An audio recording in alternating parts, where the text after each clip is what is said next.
우리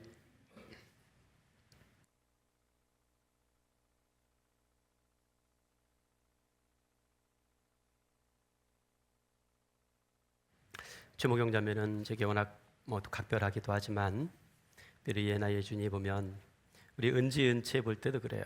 마음에 뭉클함이 있어요. 이 아이들 태어났을 때 우리 모두의 기도 제목이었잖아요. 이 아이들이 이렇게 건강해져서 이런 노래를 우리와 함께 나눌 수 있다는 것이 참 고마운 일입니다. 사람마다 잘 쓰는 말이라는 게 있습니다. 일종의 말버릇 같은 것일 수도 있는데요. 의식하든 못하든 대화 중에 그 말을 자주 씁니다. 눈여겨보신 분들은 목사가 자주 쓰는 말 혹은 반복해서 사용하는 표현이 있다는 걸 눈치채셨을 겁니다. 그중 하나가 선물처럼 주신 아침이라는 표현인데요. 선물 같은 아침 혹은 선물 같은 하루, 이게 늘 흔쾌한 아침이어서가 아니죠. 사실 힘든 아침이 더 많습니다. 무겁고 지치는 하루가 다반사죠. 그렇지만 오늘 내게 허락하신 하루가 선물 같은 것으로 알고 또 그렇게 받습니다. 어떤 선물은 내가 원하는 선물이 있죠. 그런 내가 원하는 선물 같은 아침이나 그런 하루는 더할 나위 없이 고마운 아침 또 고마운 하루가 됩니다. 그런데 내가 원하지 않은 선물 같은 게 있어요. 이를테면 오늘 캠핑을 계획했어요. 근데 아침부터 비가 주룩주룩 내립니다. 그러니까 이 아침이 선물인지는 모르겠지만 그런 아침은 내가 원하는 선물은 아니죠. 한편 내가 원하지 않았지만 내게 좋은 선물이란 것도 있습니다. 이를테면 결혼할 때가 다 돼서 맞선을 받습니다. 맞선, 이게 참 나이 든 표현이죠. 요즘 맞선 잘 안 보니까. 어쨌든 맞선을 받습니다. 그런데 이 남자, 첫 인상이 별로예요. 생긴 것도 그렇고 말하는 것도 그렇고 내가 원하는 스타일이 아니란 말입니다. 조건도 형편없습니다. 이 사람과 살면 고생문이 활짝 열릴 것 같았어요. 그런데 어떻게 하다 보니까 부부가 돼버렸습니다. 이게 큰일이죠. 근데 이게 웬일입니까? 결혼을 하고 나니까 이 남자 정말 괜찮은 거예요. 살아보면 살아볼수록 괜찮은 남자인 거예요. 그래서 이 남자를 만난 게 내 인생의 최고의 선물이 된 여자가 있습니다. 그 여자가 제 아내예요.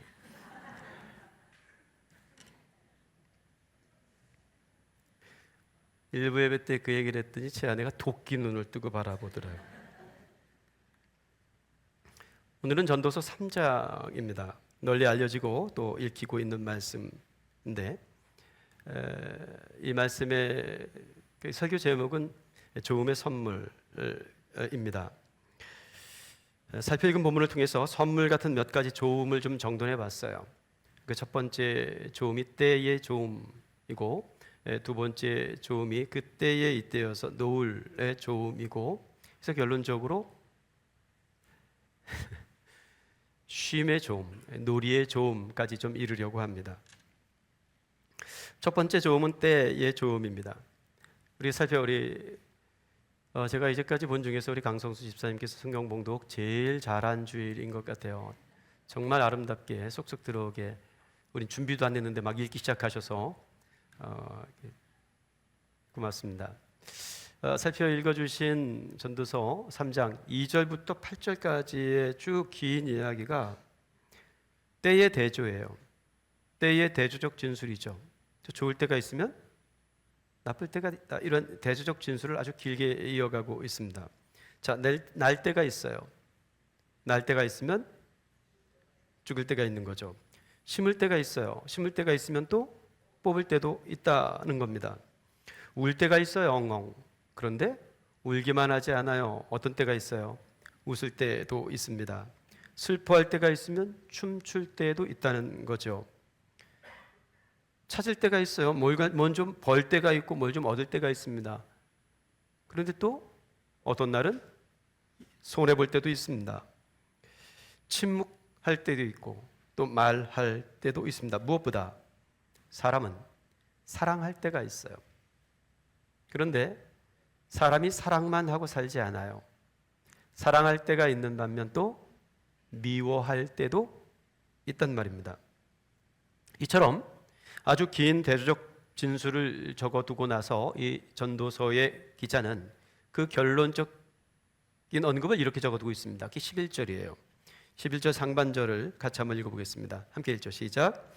하나님이 모든 것을 지으시되 때를 따라 아름답게 하셨고 또 사람들에게는 영원을 사모하는 마음을 주셨느니라. 이 구절을 오늘 좀 잘 살필 겁니다. 특별히 아름답게 하셨다는 7글자의 방점을 찍을 거고 그 뒷구절에 대한 설명을 좀 덧붙일 겁니다. 전도자는 때의 아름다움, 그 때의 좋음을 말합니다. 이런 때도 있고 저런 때도 있습니다.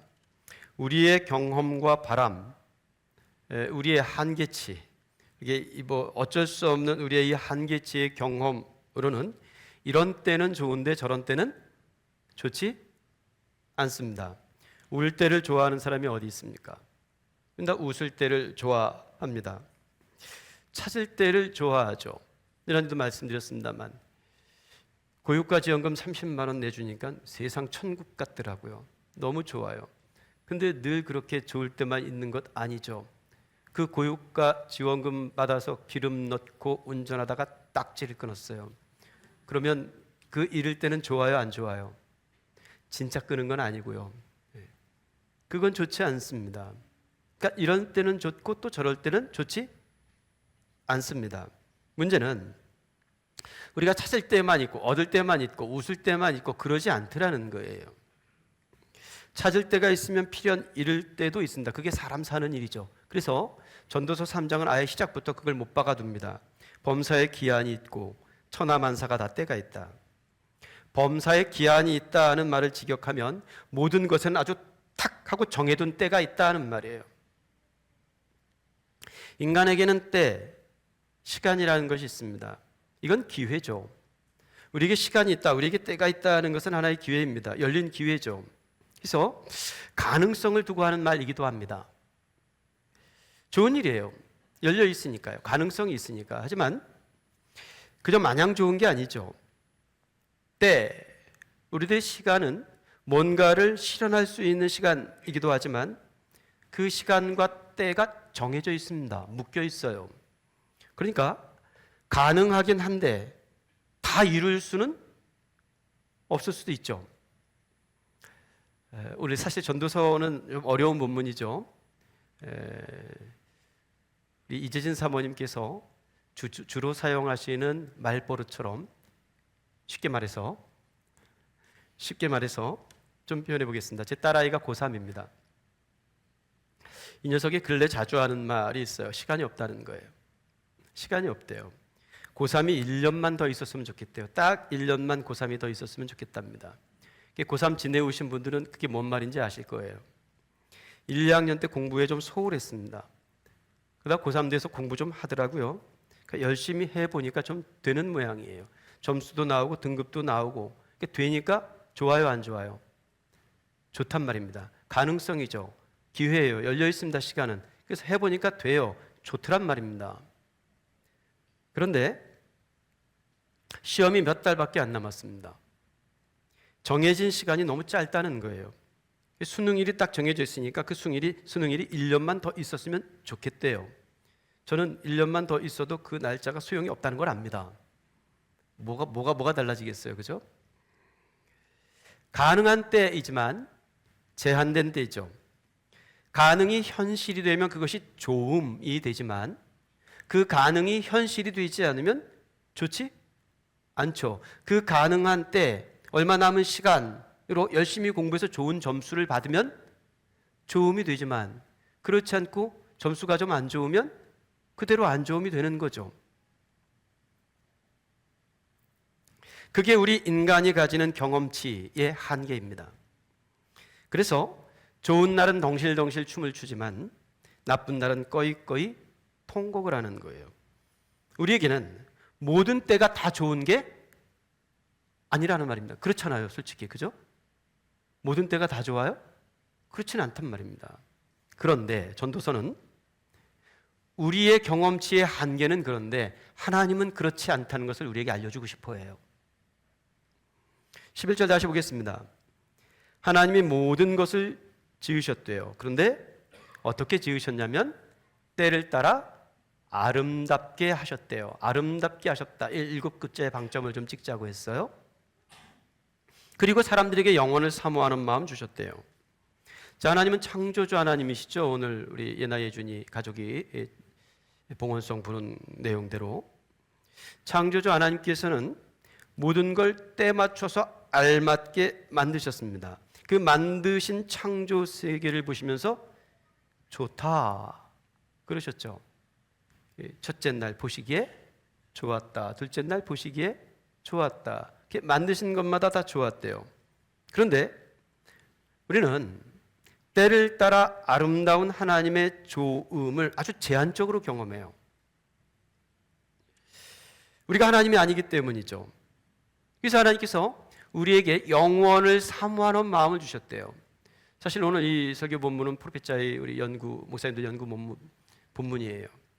우리 모임 중에 구약을 전공하시는 지금 장신대에서 구약을 가르치시는 교수님이 한 분 계세요. 그래서 히브리어 성경 펴놓고 같이 공부를 해요. 근데 재밌는 걸 발견했어요. 여기서 지금 우리말 성경에는 사람들에게 영원을 사모하는 마음을 주셨다 이렇게 되어 있잖아요. 근데 히브리 말에는 사모하는 이런 말이 없어요. 직역을 하면 하나님께서 사람들에게 영원을 두셨다. 하나님께서 사람들 마음에 영원을 심어주셨다 이런 뜻이에요. 직역을 하면. 사모하는 의역이죠. 근데 저는 가만히 이렇게 그 모임 마치고 와서 이 말씀을 정돈하면서 이런 생각이 좀 들었어요. 하나님께서 사람들 마음마다 다 영원을 사모하는 마음을 주셨으면 다 사모해야 되잖아요. 사모하는 마음 주셨으니까. 근데 다 사모해요, 안 해요? 영원을. 심지어는 교회에 다니는 사람들도 영원을 다 사모하진 않죠. 어제 무슨 큰일 날 뻔했어. 아이고 나 예수님 만날 뻔했어. 이러잖아요. 영원 별로 안 사모한단 말입니다. 그래서 저는 사모하는을 빼고 이해하는 것이 더 좀 정확할 것 같다고 생각이 들어요. 하나님께서 사람들 마음에 영원을 심어주셨어요. 어떤 사람에게는 그것이 싹이 터요. 그죠? 어떤 사람은 꽃도 피워요. 열매도 맺습니다. 그런데 어떤 사람은 아예 심어둔 그 영혼이 싹수가 노래요. 그죠? 싹 트지 않을 수도 있단 말입니다. 하나님께서 우리 마음에 영혼을 두셨는데 우리가 우리 안에 심어두신 그 영혼을 감당하지 못합니다. 그래서 11절 후반절은 이렇게 이어졌고 있는 거예요. 그러나 하나님이 하시는 일의 시종을 사람으로는 측량할 수 없게 하셨도다. 우리가 살다 보면 도무지 이해할 수 없는 때가 있어요. 착한 사람이 어렵고 착한 사람이 가난하게 살아요. 우리 교회에서 가장 착한 사람이 누굽니까? 우리 교회에서 오늘 우리 고양신 집사 권사님 기도 참 좋은데 착함으로만 살지 말고 화해로 살아라. 와, 정말 설교 한편으로도 좋은 그런 기도를 해주셨어요. 다 착한데 착함의 1등은 조순이 같아요. 수긍이 되시죠? 조순이 자매의 착함은, 저는 이 조순이 자매 같은 사람들에게는 하나님께서 아파트 10채쯤 주셔야 된다고 생각을 해요. 그래야 되잖아요, 착한 사람에게. 나라를 팔아먹은 친일파의 후손들이요, 광복 80년이 넘었는데도 아직도 떵떵거리고 산대요. 아무리 생각해봐도 하나님은 뿌린 대로 거두게 하시는 하나님은 아닌 것 같아요. 전도자는 그렇게 단념을 하고 돌아서는 우리에게, 우리 그런 인생들에게 우리가 경험하는 인생의 때를 하나님의 영원에 잇대어서 이해하고 해석하도록 돕습니다. 영원이라는 말이 뭡니까? 우리가 영원, 영생, 요한복음의 영생도 마찬가지인데요. 영생, 요한복음의 영생이라고 그럴 때 우리가 그냥 시간 개념에 둘러싸여서 길이 살겠네 그냥 쭉 사는 걸로 이해하지만, 헬라어 남말에서의 영생은 길이 사는 걸 뜻하지 않습니다. 그냥 오는 시대를 여기서 사는 걸 뜻해요. 그게 영생입니다. 그 구원은 죽어서 천국 가는 걸 뜻하지 않고 그걸 포함하지만 여기서 누리는 구원, 여기서 사는 영생을 뜻하는 겁니다. 영원은 단순히 두고두고 오래 사는 걸 뜻하는 게 아닙니다. 구원은 시간에 갇힌 세상을 벗어나는 것이에요. 영원은 길이 살겠네 하는 것보다는 식관을 벗어난 시간에 매이지 않는 존재 방식을 뜻합니다. 하나님의 무한과 우리의 유한이 만나는 거예요. 우리의 경험치로는 수도 없이 우리가 듣고 이해하는 바잖아요. 우리가 경험한, 우리가 지각하는 이 시간은 창조의 산물이라니까요. 해와 달이 만들어지지 않으면 우리 시간 계산법이 만들어지지 않았어요. 근데 하나님은 해와 달이 만들어지기 전에도 계셨잖아요. 그런 하나님의 존재 방식을 영원이라고 불러요. 시간에 매이지 않는. 그런데 우리는 시간에 매여 산단 말입니다. 시간에 매여 사는 우리에게 그 영혼을 심어 두셨어요. 왜? 그 영혼에 잇대어 살라고. 자, 이게 좀 정돈이 되면, 이런 맥락의 조음, 때의 조음이 정돈이 되면 두 번째 정돈, 두 번째 조음을 이야기해 볼 수 있습니다. 그게 노을의 조음이에요. 때, 시간에 갇혀 살면 청춘은 좋을 때입니다. 여기 앉아 있는 우리 교회는 가운데 맨 앞자리에 항상 청년들, 임종호 전 거기 왜 앉아 있어요? 안수 입사님은 청년이니까 괜찮아. 거기 앉아 있어도. 여기 청년들이 맨날 이렇게 앉아 있죠. 시간의 계산법, 시간에 갇혀 사는 우리들의 안목으로 보자면 얘네들은 좋을 때예요. 그런데 우리 교회 좌석 구조 누가 시키지 않았는데 되게 재밌어요. 청년들 바로 그 뒤에 한나의 어머님들 앉아 계셔. 시간 계산법을 따르자면, 시간에 갇혀 바라보자면 청년들은 좋을 때지만 한나의 어머니는 저허물 때예요. 좋을 때가 아니라.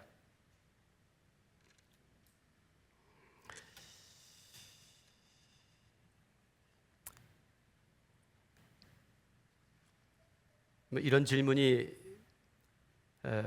가당한지 잘 모르겠는데 우리 누구에게 여쭤볼까요? 김태윤 집사님이 가장 객관적일 것 같아. 자, 여기 우리 한나의 어머님 앉아 계신 좌석과 청년부 앉아 있는 좌석 한 번씩 바라보시고 보란 말이에요. 보시고 누가 더 이뻐요? 솔직하게. 한나이가 더 이뻐요? 가제는 개편이죠.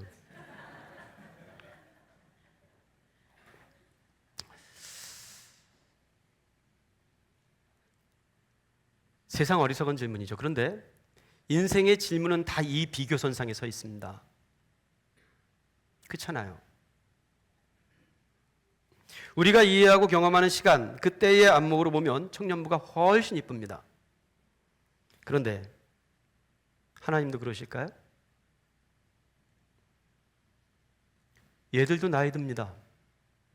지금은 20살 청년 꽃다운 아이들이지만 50년, 60년 지나면 얘네들이 그 뒷자리에 앉아서 권사님들 계실 거예요.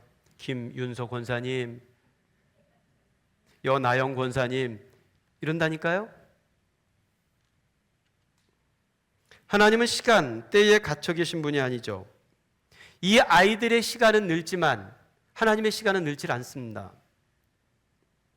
그래서 하나님은 때를 따라 아름답게 하실 수 있는 분인 거예요. 그러니까 나이 지긋해서 깊게 주름패인 우리 한나의 어머님들이 똑같이 예쁜 거죠. 6월 이달의 책이 노을이 물드는 시간이라는 책이에요. 이미 벌써 여러분들이 읽으셨던데 아직 구입하지 못하신 분들은 그 인터넷 서점을 통해서 구입해서 꼭 한 번씩 읽어보시기 바래요. 제가 교회 홈페이지가 자주 바뀌니까, 몇 번 바뀌니까 지금 뭐 우리 청년부가 주도해서 카페 형태로 이렇게 좀 바꿔놨는데 제가 뭐 이런 거 전혀 관여하지 않으니까 그래서 이게 언제 쓴 글인지 모르겠더라고요. 그런데 한 20년 가까이 된 것 같아요. 우리가 녹번동 교회에 임시처소로, 교회 건축하기 전에 녹번동 교회 임시처소로 있을 때 제가 우리 어머님들에게 편지를 한번 보낸 적이 있어요. 이제 글의 마지막은 어머님 모두에게 보낸 글이지만 사실은 어머님들 중에 한 분, 특별히 최한숙 권사, 지금 그때는 집사님이었죠. 에게 쓴 글인데 그 제목이 노을이 아름답습니다 였어요. 이런 내용입니다. 이를테면 우리 교회는 보물이 참 많아요. 보물 같은 사람들이 진짜 많습니다. 두고 보기에도 아까운 보물, 그 중에 하나가 우리 최한숙 권사님인 것 같아요. 최한숙 권사님만 아니에요. 다 마찬가지입니다. 한명숙, 유황엽 다 마찬가지죠. 더할 나위 없습니다. 저는 우리 최한숙 권사님 모습 보면서 이렇게 얼굴 찡그린 걸 별로 본 적이 없는 것 같아요. 환한 미소, 넉넉한 품 이런 것들이 참 아름답다 이런 마음 들어요. 그때 20년 전쯤 우리 최한숙 집사님 어머님 취미 중 하나가 나물 뜯는 일이었어요. 그 나물 뜯는 일을 그렇게 좋아하시더라고요. 그래서 하루 종일 들녘을 돌아다니면서 온갖 나물 씨를 말리면서 나물을 뜯고 다녔어요. 근데 그렇게 돌아다니셔도 힘들어하는 기색이 없으셨어요. 그걸 너무 좋아하니까 제가 셈이 좀 나더라고요. 그래서 제가 어머니 나물 뜯으러 갈 때 저도 좀 한번 데려가 주세요 이렇게 말씀드렸습니다. 진심으로. 그랬더니 날 잡아가지고 저를 데리고 가시더라고요. 나물 뜯는데. 그래서 아주 17명이 우리 어머님들 뭐 이렇게 해가지고 그때 우리 고상원 형제라고 있었어요. 고상원 형제 기억하세요? 고민영 말고 고민영 또 기억나시나요? 아빠. 그 고상원 형제의 고향집이 양평에 있었습니다. 그래서 거기 그 산 밑에 나물이 아주 많다고 그래서 봉고차 타고 갔어요. 제가 운전해가지고 가보니까 그 산기슭이 진짜 많더라고요. 저는 달래를 처음 봤어요. 뭐죠? 이렇게 키위 같은 걸 뭐라고 그러죠? 다래를 처음 봤어요. 다래도 따고 그때 맛있게 무쳐 먹었던 게 산미나리라고 보셨어요? 산미나리. 요즘도 우리 어머님 미나리 갖다 자주 무쳐 주시는데 교회에서 산미나리, 뭐 쑥은 기본이고요. 뭐 드릅 이런 거 따다가 정말 재밌게 하루 한때를 보냈습니다. 근데 재밌더라고요, 그게. 제가 그때 40대 막 40대기 막 그쯤이었는데 아직 젊은 때인데도 산 막 다니면서 그거 뜯으려니까 조금 하니까 꾀가 나더라고요. 힘들어요. 근데 우리 최한숙 어머니 힘 하나 안 들이고 여기 무슨 산다람쥐 나타난 줄 알았어요. 돌아다니시는데. 그래서 힘들지 않으시냐고 그랬더니 힘들지 모르신대요. 지쳐 보이질 않으셨습니다. 다람쥐 마냥 돌아다니셨어요. 근데 그렇게 다람쥐 마냥 돌아다니시는 모습이 그렇게 예뻐 보이더라고요. 여기저기 널린 나물들, 그 나물들이 저렇게 많은데 집에 그걸 두고 그냥 가면 누우면 그게 어른거려서 잠이 안 온대요. 그래서 그거 다 뜯어가, 그래서 씨를 말리는 중이었어요.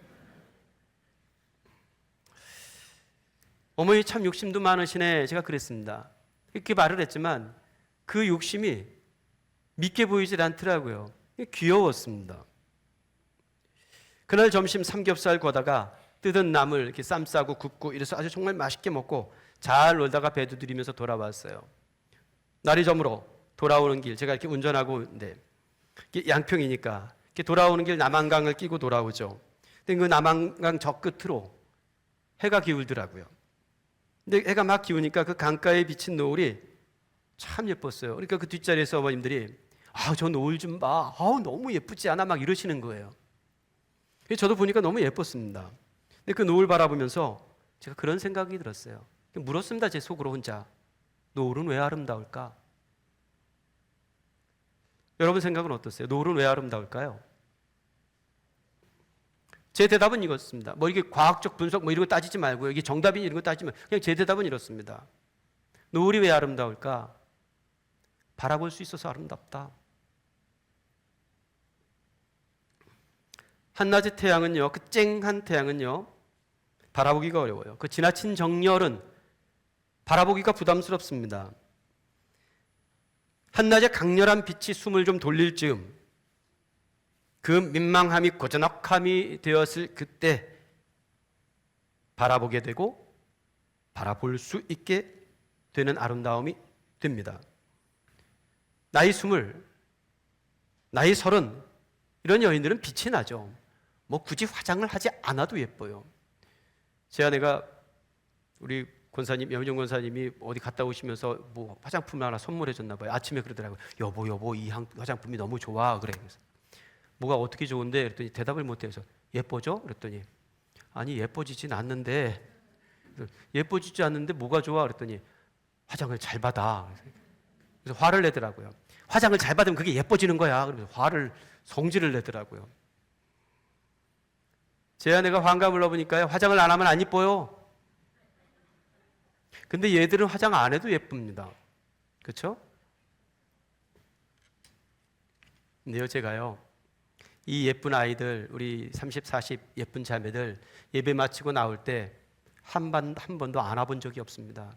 아이고 예쁘다 하고 안아요? 성추행 다음 주에 추정 60분에 나옵니다. PD 수첩에 나와요. 모 교회 목사 성추행하다. 그런데요, 우리 어머님들은요, 볼 때마다 안아드립니다. 어머님 사랑해요. 꼭 우리 어머님들 힘이 얼마나 센지요. 저를 그냥 앉지 않고 저를 들었다 놔요. 우리 교회 저를 들었다 놓는 분들 많습니다. 들었다 놨다 들었다 놨다. 그래서 저를 번쩍 들었다 놨다. 얼마나 좋은지 몰라요.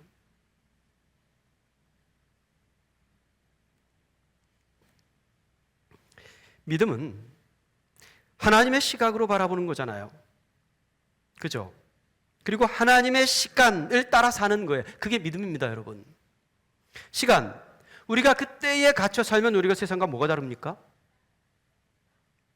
여기 내 눈앞에 보이는 시간을 전부로 알지 않고 하나님의 시간, 그 영혼의 존재 방식으로 우리들의 인생, 우리들의 때를 이해하고 해석할 때 그 모든 시간과 사건들이 비로소 좋음이 되는 거예요. 그래서 노을도 아름다운 거죠.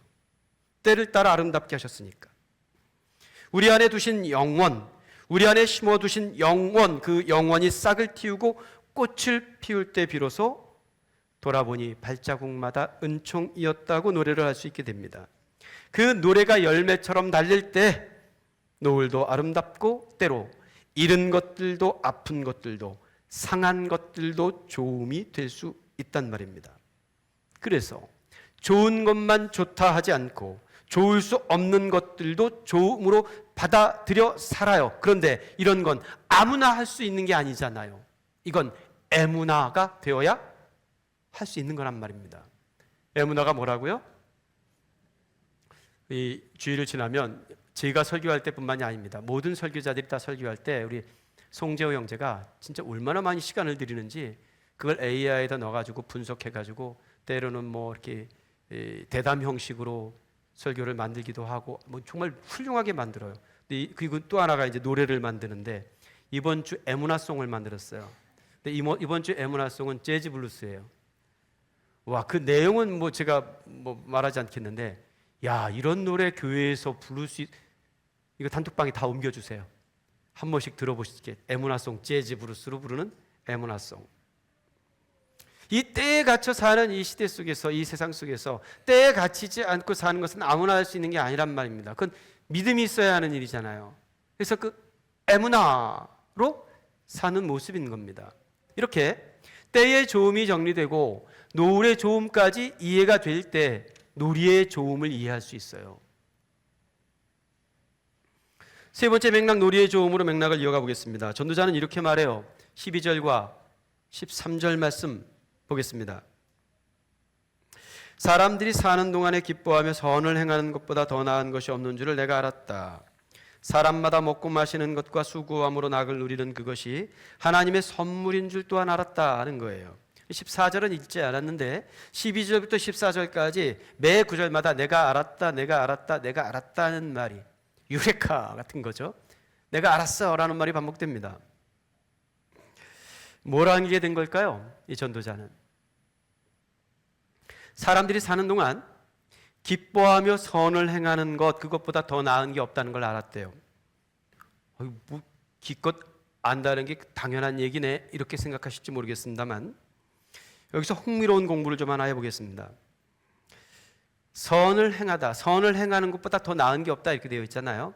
선을 행하다, 여기에 방점을 좀 찍자 그랬죠. 선을 행하다 하는 히브리 낱말이 여기서 선이라는 것은 토브예요. 우리가 잘 알고 있는 좋다, 아름답다, 선하다, 토브죠. 선을 행하다는 아사토브예요. 아사토브다. 아사라는 말은 히브리 낱말은 짓다 그런 말이에요. 만들다.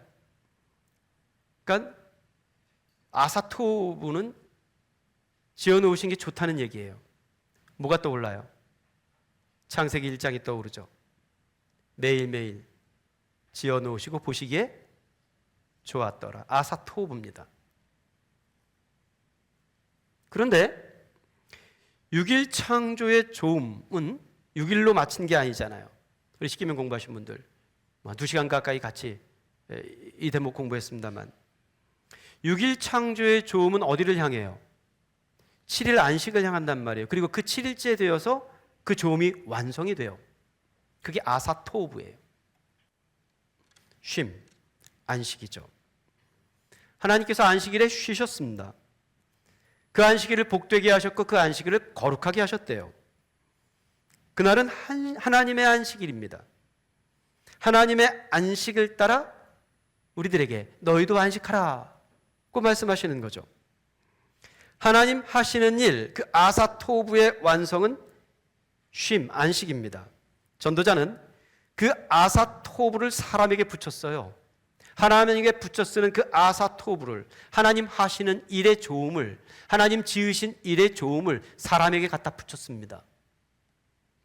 사람들이 사는 동안에 기뻐하며 선을 행하는 것, 여기서 선을 행하다가 아사토부거든요.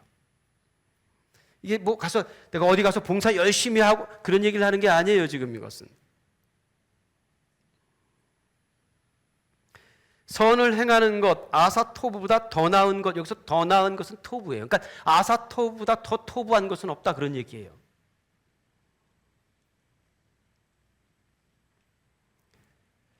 하나님의 아사토부의 안식, 완성이 안식이라면 우리의 아사토부, 우리의 선을 행하는 것의 완성도 안식에 있어야 됩니다. 쉼에 있어야 된단 말입니다. 사람이 동물과 다른 게 뭡니까?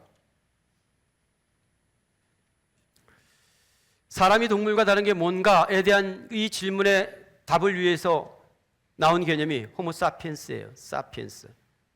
뭐가 다른가 생각하는 동물이래요. 사람은. 그게 다르대요. 근데 생각만으로는 안 될 것 같아. 그래서 나온 것이 노동이에요. 노동.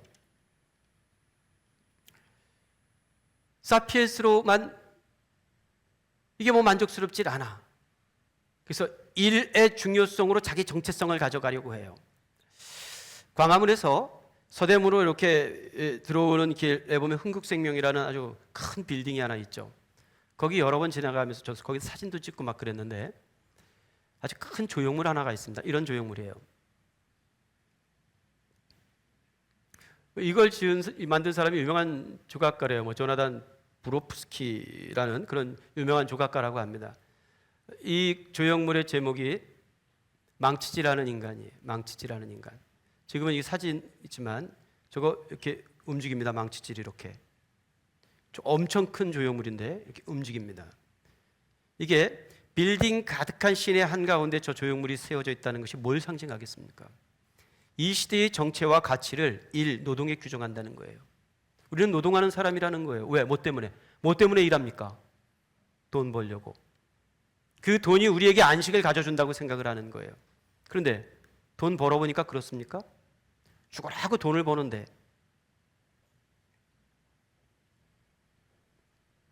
교회는 안식을 배우는 곳이죠.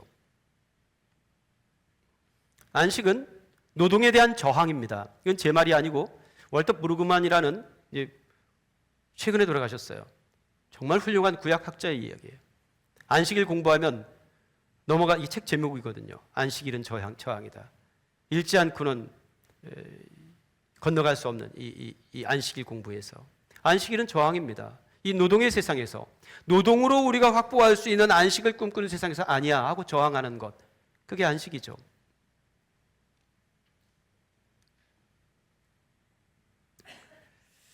일 열심히 하는 세상에서는 일하는 개미를 칭송했고 일 안 하는 노래하는 배짱이를 비웃었습니다. 그런데 노동이 사람을 사람답게 해줍니까? 돈 좀 손에 쥐면 그걸로 행복해집니까? 모자무쌉니다. 다 끝난 드라마 다시 소환해서 죄송하지만 돈이 있는 사람이든 돈이 없는 사람이든 다 자기의 무가치함과 싸우고 있어요. 우리에게는 돈이 필요 없다는 얘기가 아니고 노동이 쓸모없다 이런 얘기 아니죠. 노동이 가치가 있습니다. 그런데 우리에게는 더 중요한 것이 노동보다 안식입니다. 노동이 중요한데 노동은 뭘 위한 노동입니까? 안식을 잃어버린 노동은 그건 뭐에 쓰는 노동입니까? 부자라서 안식하는 거 아니고 물론 그렇다고 가난해서 다 안식하는 것도 아닙니다. 요즘 이거예요.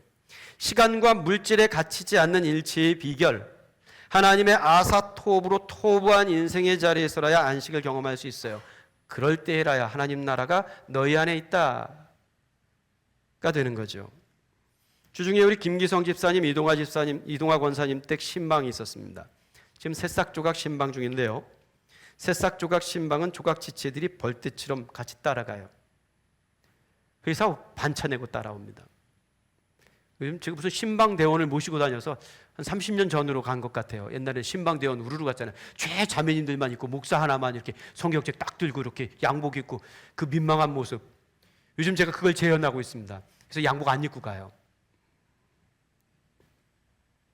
그날도 여럿이 교회차, 봉고차를 타고 갔습니다. 가면서 뒤에서 우리 교회 성도들 얼마나 말을 재밌게 잘합니까? 하는 말들이 그렇게 재밌더라고요. 그날 우리 최순희 권사님 반차 쓰시고 신방에 합류하셨는데요. 최순희 권사님이 그러시더라고요. 직장에 왜 가는 줄 아세요? 여러분들은 직장에 왜 갑니까? 그래서 서로 이런저런 대답을 했어요. 그랬더니 권사님이 이렇게 대답하시더라고요. 저는 점심밥 맛있게 먹으려고 가요. 좋은 대답이었습니다.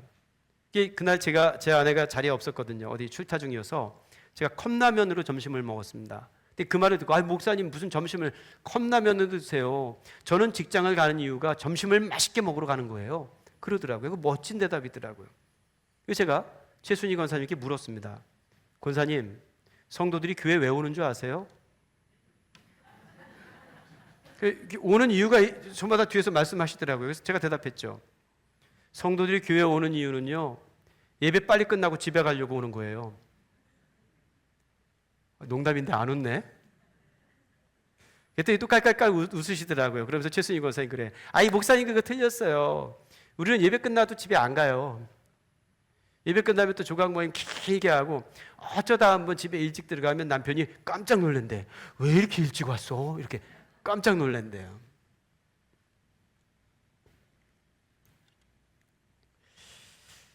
오늘 사실 좀 어려운 공부를 좀 했습니다. 설교도 좀 길었죠. 좀 쉽게 말해보겠습니다. 오늘 여러분에게 드리고 싶은 설교의 요지는 교회 놀러 오시라는 거예요. 저는 우리 교회 좋은 점 참 많다고 생각하지만 지난주 우리 프로페자의 모임에서도 우리 창립기념주일 있었던 일 쭉 이야기 다들 부러워가지고 너무 부러워가지고 그래 하셨어요. 우리 교회 좋은 점이 참 많다고 생각하는데 그중 좋은 것 중에 하나가 잘 논다는 거예요. 너무 잘 놀아. 조각 모임 툭하면 어디 MT 가고 어디 뭐 차집 가고 심지어는 어느 조각은 주일에도 놀러 가는데 예배 안 드리고. 그래서 제가 허락했을까요 안 했을까요? 갔다 오라고 그랬어요. 근데 다시는 그러지 말아라. 주일에도 놀러 가서 거기서 예배를 영상으로 드리겠대. 하여간 잘 놀러 다녀요. 요즘은 여전도에도 모이면 그렇게 놀러를 잘 다니대요.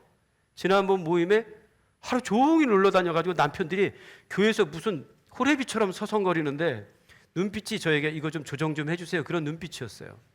놀러 다니는 걸 그렇게. 애들이 뭘 배우겠어요? 다 그 노는 걸 배워요.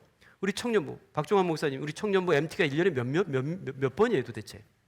맨날 놀러 다녀요. MT 간다고 가고 뭐 먹으러 간다고 가고. 중고등부에도 또 MT 가는 거 이제 밤에 모여가지고 무슨 보드게임인가 한다고 새벽 몇 시까지 놀고 막 이래요. 저는 이게 너무 예뻐요. 잘 놀아서. 되는 집안의 증상 중 하나가 잘 노는 거예요. 종교적 의무감에 짓눌려서 교회 오지 마세요. 놀러 오세요. 야, 교회 놀러 가자 그러세요. 우리 중고등부 수련회 가면 우리 청년분도 마찬가지인데 부사역자들에게 당부하는 게 있어요. 가서 뭐 방언 체험, 뭐 무슨 체험 이런 거 강요하지 마라. 뜨겁게 예배하는 건 참 좋은데 이 아이들에게 제가 자랄 때 제 동기만 20명 정도 됐어요. 우리 안진호 목사님 여기 계시지만 걔들 뭐 온갖 체험 다 했습니다. 지금 교회 다니는 애들 3명, 4명밖에 안 돼요. 참 마음 아픈 일이에요. 이제 우리 주문은 당부하는 거예요. 우리 부사역자들에게. 이 아이들에게 교회의 좋은 추억을 남겨줘라. 인생에 남을 수 있는 좋은 추억, 교회하면, 하나님 하면 떠오를 수 있는 좋은 추억을 남겨줘라. 그게 당신들의 몫이다. 여러분들도 놀러 오십시오, 교회에. 이렇게 물을 거예요. 목사님, 어떻게 쉬기만 해요? 다 쉬면 누가 일해요? 그거 묻고 싶었죠? 밥은 누가 짓고 설거지는 누가 합니까? 그거 묻고 싶었을 거예요. 맞아요. 일해야 먹고 삽니다. 노동을 평회하려는 게 아니에요.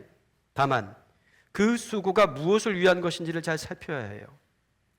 그래서 전도서 3장 12절 13절을 새 한글 성경은 이렇게 번역했습니다. 제가 한번 읽어볼게요. 나는 알았어요.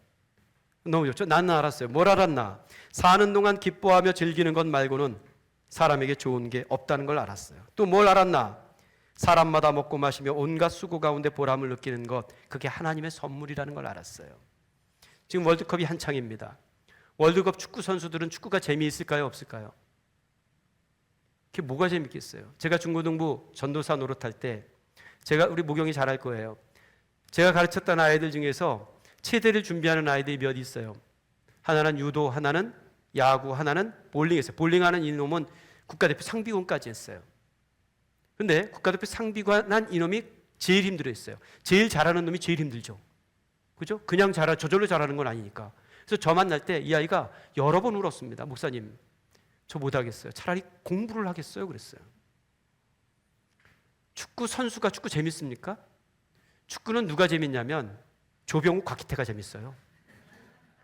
이 인간들은 토요일 아침 일주일 고생 열심히 일하고 토요일 아침에 일어나서 축구하는 거 누가 시켜서 그래요? 그거 고된 일입니다. 거기 가서 뛰는 거. 그런데 좋대요. 아사토부입니다. 그 아사토부가 토부한 거예요. 지난 우리 창립기념주일 여러분들의 섬김이 그랬어요. 고된 일이었어요. 그 고된 일을 좋음으로 하더라고요. 그게 쉼이 되더라고요. 안식이 되더라고요. 그래서 눈물이 쭉 났어요. 배웠어요. 목회도 그렇게 해야 되겠다. 설교 한 편.